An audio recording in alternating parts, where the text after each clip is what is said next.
Thanks very much, Peg. All right, I'm Gint. This book was released on Tuesday. I wrote the first words of this book in 2000 in a room in New York City while contemplating all sorts of things.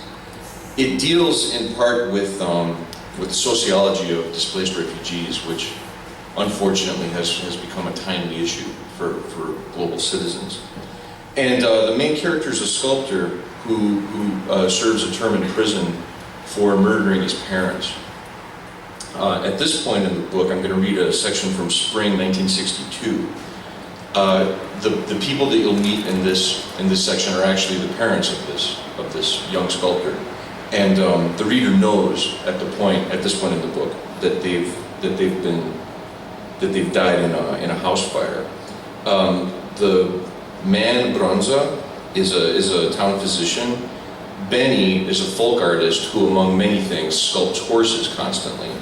And Gaia is the sculptor's mother. This is spring 1962, chapter 8. On the last weekend in April, Bronza Dilienko was able to move into his new house. He had no furniture and slept on wool blankets folded together and covered with cotton sheets. The house had no fuses, and for the first few days, Bronza lit his way with an oil lamp he had found in the basement among old trunks, rusty tools, and dusty bottles.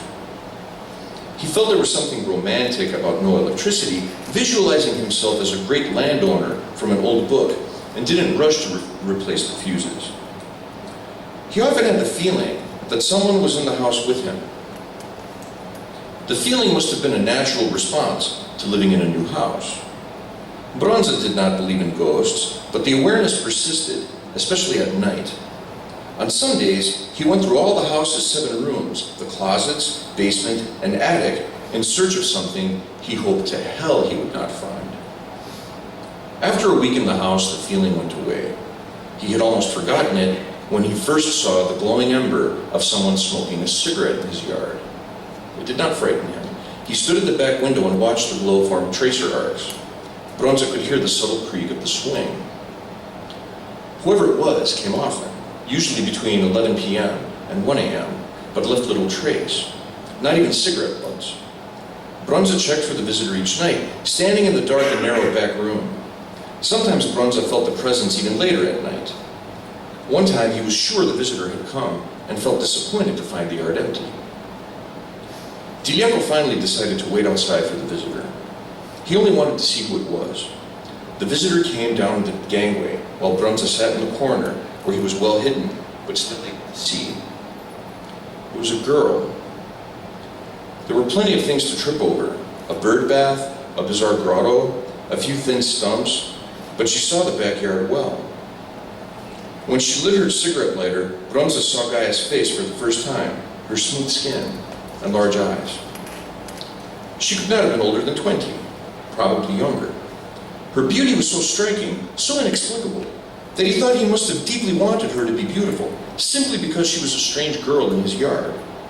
When it was dark again, Bronza sat stone stiff, only 10 yards away, and controlling his breathing, pinching his nose when he wanted to cough. She soon lit another smoke, and he stared at her eagerly, hoping he might memorize her face in that brief moment of firelight. When she stood to leave, he followed her. His back hurt from sitting on the lawn, and his ass was wet and cold. Bronza was careful to keep his distance. He only needed to know where she lived. After walking just down the block, she went to a small brick house with a large front window and sturdy concrete stairs. Bronza smoked one cigarette in the street and then went up to the porch where a folding chair leaned against a little table. A book of matches lay in an empty ashtray. On a sanded and lacquered piece of wood hanging below the mailbox, he found the names Benny and Gaia Laputis. He recognized the surname as Lithuanian, knew the J was pronounced as a Y.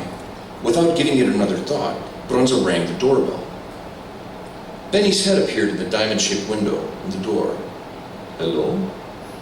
Hi, Bronza waved gently. Hi. Is Gaia home? Benny's wet and exhausted eyes widened. They scrutinized Bronza. Benny seemed as fascinated by him as he was skeptical, perhaps annoyed with the late visit. The door finally opened, and Bronza saw Benny was in his shorts. He said, "Come," his voice dry. Bronza entered the small front room, oddly cold, reeking from years of cigarette smoke. Benny turned on a table lamp and pointed to a sofa. "Sit," he said. "You need beer?" "Sure." As Benny busied himself in the kitchen, Bronza took a good look at the artwork on the walls. The demon, the octagon-shaped sun, the idiotic dwarf next to the reading chair, and 15 or 20 figurines scattered all over the coffee table and floor, some of them fallen to the sides, including a horse kicking a man in the head, crushing his skull. A pillowcase next to him had been filled with more figurines, but Benny returned before Bronza had a chance to look at them. "Thanks." He took the beer. "Glad to meet." Benny sat in his chair. "You are welcome here." "Glad to meet you too," said Bronza. "Where's Gaia?" He waved his hand. "Maybe bath, maybe sleep." Bronza realized Benny was very drunk, and he did not look well. His skin was pale, and he spoke with unnatural lethargy. Movement seemed to cause him discomfort. Bronza was also struck by his bright amber, almost feminine eyes. They could have been the eyes of a calculating madman, staring intently into Bronza with the paranoid desire to know everything about him. Or they could have been the eyes of a fool who'd point at a shoe and say, "Shoe." Dilienko did not feel welcome, but now had no idea how to leave. "Maybe," said Benny. "Gaia's in the kitchen." "Right. You just came from the kitchen. Tell me your name." "Dilienko." "Bronza." "Here you are welcome, Dilienko Bronza." Benny lifted his bottle.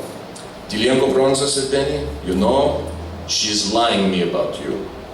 "What's she saying?" "She's saying she does not..." He pressed aside, straining his face. "She says you not exist." Bronza was quiet. "Why?" asked Benny. "Why she is embarrassed about you?" "You know what she's like." "Yes." Benny drank the beer and burped silently into his fist. "Know what she is saying now to me?" "What?" "I'm invisible." Benny leaned back into the chair, rocking his head to glare at the ceiling.